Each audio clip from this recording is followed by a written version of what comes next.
ብትደልዩ ሰብ ተዘካሪ ኮይንካ ክትነብር ምድላይ ትክክለኛ ናይ ፍቅሪ ባህርያት እዩ። ኣብ ውሽጥኻ ብዘለካ ድሌት መሰረት ክትቀርበካ ብትደልዩ ልክዕ እታ ጓል ኣንስተይቲ ክትሓስበካ ትደሊ። ውሽጣ ብሂግካ ናፍቆት ተሰሚዕዋ ፍቅሪ ኣብ ትሕልፍሉ ሰዓት ንፍቅርኻ ቫልዩ ሂባ ክትቅፅሉ ደስ ይብለካ። ነዚ መፍትሒ ዝኾነካ ወይ ሓጋዚ ዝኾነካ ድማ 5 ነጥብታት ሒዘልካ መፅእ ኣለኹ። እዞም ተግባራት ከም ልምዲ ጌርካ እንድሕር ተቐፅሎም ኮይንካ ነፃ ምድኻ ሙሉእ መዓልቲ ብዛዕባኻ ንክትሓስብ ኢሉ እውን ካባኻ ዋላ ተፈልያ ነዊሕ ግዜ ተፈላሊኹም ወይ ተረሓሒኩም መመሊሳ ብዛዕባኻ እናሓሰበት ንዓኻ እናናፈቐት ንክትውዕል ዝገብርዋ ባህርታት ኣለዉ። እዞም ባህርታት እዚኣቶም ምስ ትውንን ማንም ጓል ኣንስተይቲ ከይሓሰበትካ ክትውዕል ኣይትኽእልን እያ። ነዚ ድማ ኣብ ትራኸብሉ ሰዓት ዋላ እውን ፍቅሪ ኣብ ትልግሰላ እዋን ንፍቅርኻ ንሰዓትካን ክብሪ ሂባ ምሳኻ ሓቢራትካ ክትቀፅል ዝገብራ ባህሪ እዩ። እዞም ነጥብታት እዚኣቶም ንምርካብ ቻናለይ ሰብስክራይብ ምግባር እዛ ቪድዮ ድማ ላይክ ጌርኩም ምጅማር ከይትርስዑ። ሰናይ ምክትታል። ጓል ኣንስተይቲ ናባሃገትካ ወይ ድማ ንሓሰበትካ ሙሉእ መዓልቲ ኣብ ኣእምሮኣ ኮፍ ኢልካ ንክትውዕል ካብ ዝገብርዋ ናትካ ባህሪ ቁፅሪ 1 ወግዒ ጀሚርካ ዘይምውዳእ ዋላ እውን ታሪክ ጀሚርካ ከይወዳእኻ ምቁራፅ ምኽኣል እዩ። እዚ ባህሪ እዚ ውሽጥኻ ክትቆፃፀሮ ከምዚ ኮንትሮል ክትገብሮ ዝገብረካ ባህሪ እዩ። ንሓንቲ ጓል ኣንስተይቲ ብሂግካ ኣለኻ ዋላ እውን ወግዒ ጀሚርኩም ኣለኹም ማለት ክሳብ ትሰለቻቸዉ፣ ክሳብ ትማነው፣ ክሳብ ናይ ሓሶት ምክንያት ኣምፂኩም ትፈላለዩ ክኸውን የብሉን። ኣብ ዝኾነ ሰዓት ወግዒ ብምቁሩ ንሳ እውን ኣብ ውሽጣ ፅቡቅ ግምት እናሃለዋ ፅቡቅ ቫይብ እናሃለወ እቲ ጉዳይ ቋሪፅካ ምውፃእ ንዓኻ ዘለዋ ክብሪ ንክዛይድ ሙሉእ መዓልቲ እውን ኣብ ርእሳ ኮፍ ኢልካ ንክትውዕል እዩ ዝገብራ። ንምንታይሲ እቲ ኣብ መንጎኹም ተፈጢሩ ዝነበረ ፅቡቅ ዝርርብ ፅቡቅ ዝኾነ ሆርሞን ኣብ ውሽጣ ንክምንጪ እዚ ሆርሞን እዚ ድማ ናናፈቐቶ ንክትውዕል ስለ ዝገብራ ኢሉ እውን ድሓር ወግዕኩም ኣብ ትጅምርሉ ሰዓት ብሂጋ ደልያ ትልመንላ ከም ዘይኮነሲ ካባኻ ክተቐፅሎ ወይ ክትሰምዖ እትደልዮ ጉዳይ ከም ዘሎ ናተሰምዓ ናባኻ ንክትመፅእ ወግዕኹም ንክትቕፅሉ ዝገብር ስለ ዝኾነ ስለዚ ታሪክ ጀሚርካ ዘይምውዳእ ወይ ድሓር ክንቅፅሎ ኢና ሕዚ ስራሕ ተፀዊዕ ኣለኹ ዋላ እውን ሕዚ ኣገዳሲ ጉዳይ ረኺበ ኣለኹ እሞ ድሓር ክቕፅለልክ እየ ኢልካ ክትቋርፆ ከለኻ ከምቲ ዝበልኩኻ ንግዜኻ ክብሪ ይህልዋ፣ ንዓኻ እውን ዝለዓለ ክብሪ ይህልዋ። እቲ ታሪክ ድማ ኣብ ርእሳ ኮፍ ኢሉ ንክውዕል ብርእሳ እናሓሰበቶ ድሓር ተራኺብኩም ንክትዕልሉ ድማ ግዜ እናመቻቸወት ንክትፀንሕ ይገብራ። ድሓር ኣይምረኸብኩምሲ ትሑዝ ይኸውን። እቲ ጉዳይ ንክትውድኡ እምበርሲ ናትካ ልዕሊ መጠን ኦብሰስድ ምዃን ዋላ እውን ንስኻ በይንኻ ለማኒ ምዃን ከም ዘይኮነ ንክትሓስብ ናብ ርእሳ ተለማኒት እየ ዝብል ሓሳብ ንከይመፅእ ዝገብራ ስለ ዝኾነ ስለዚ ወግዒ ጀሚርካ ዘይምውዳእ ሙቕ ኩነታት ኣብ ዝፍጠረሉ ሰዓት ጉዳይ ከም ዘለካ ተዛሪብካ ምፍልላይ ምኽኣል ልምድ። ካልኣይ ድማ ብሰብ ከይትርሳዕ ዝገብረካ ኩሉ ግዜ ንክትሓስበካ ኢሉ እውን ዝተፈለየ ክብሪ ንክትበካ ካብኡ ድማ ኣብ ርእሳ ልሐሸ ግምት ወይ ልሐሸ ቦታ ንክህልዋ ትገብረሉ ፍሉይ ሰብ ምሃብ እዩ።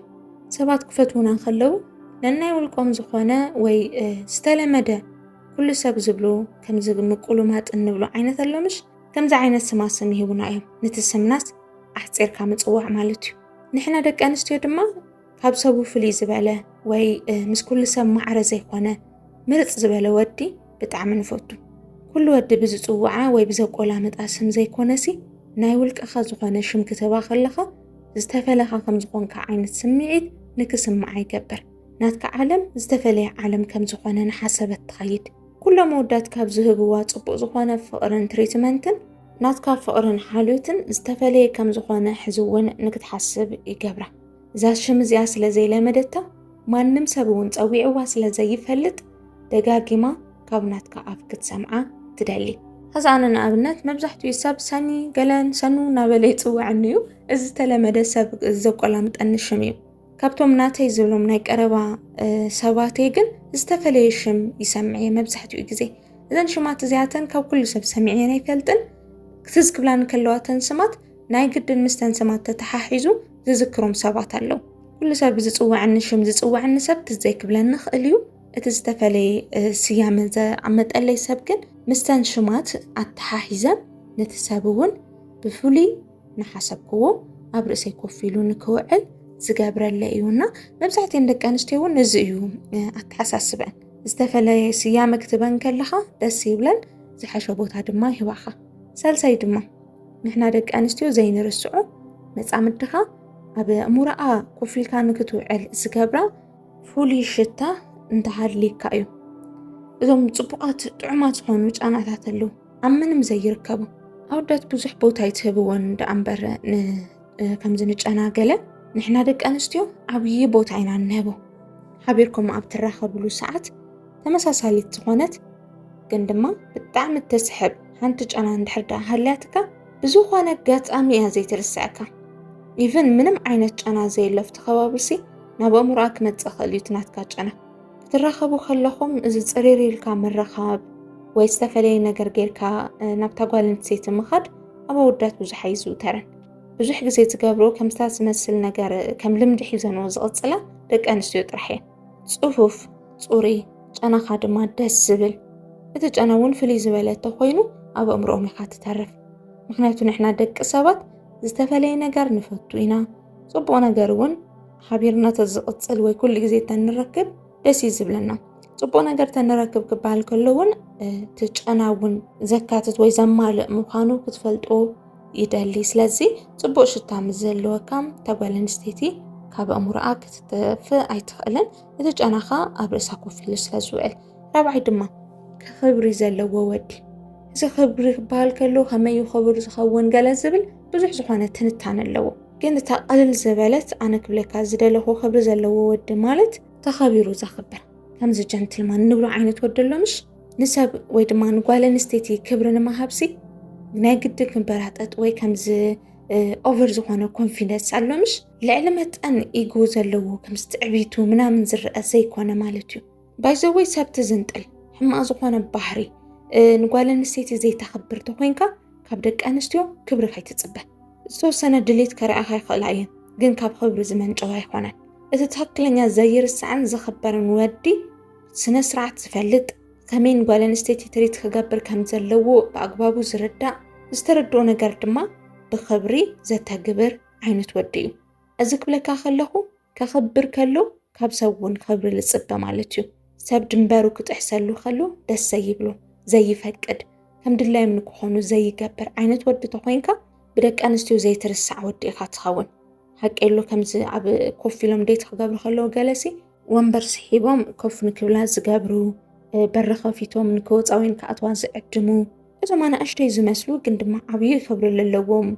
ويندك أنستيو دسك بلوان زخلو تكبارات التتكبر تخوينكا تحشا كبرين تبكا كود ما أكاب أمورا أيتتأفن نمنتاي مسلكا أبزلومي كزي كخبرن بر كخبر زدال لساب سلازي الليو استفالها كم زخوان كاسلاز سمعايو وهو فلي عينت ود رحيبة إلا أنك تحسب سلات تكبرايو سلازي تخبيرك تخبر عينت ودي كتكون عليك حمشي دما حلافنت زسمع ودت وينكا والنستيتي أيترسعك هذا حلافنت مالت بجنزب منامن يكونن إذا كل سبيز قبر الله نقول جنزب علني لو زعمن ود بمولو نقول نستيتي بجنزبو يكتالل ويكدلل إذا يكونوا كأمن زدالي إذا يكونن حلافنت زسمع مالت حلافنت زسمع مالت بدك أنشتو عيني زي يرسع زبلكا حاجة أمنقوهم قونتك في التركلو حلفن التسمعكا يعرضها تحتت كاب سمعت نتصحوين كاك تزرارب التخيل واشتغى بأقبابو كتقلت التخيل ودي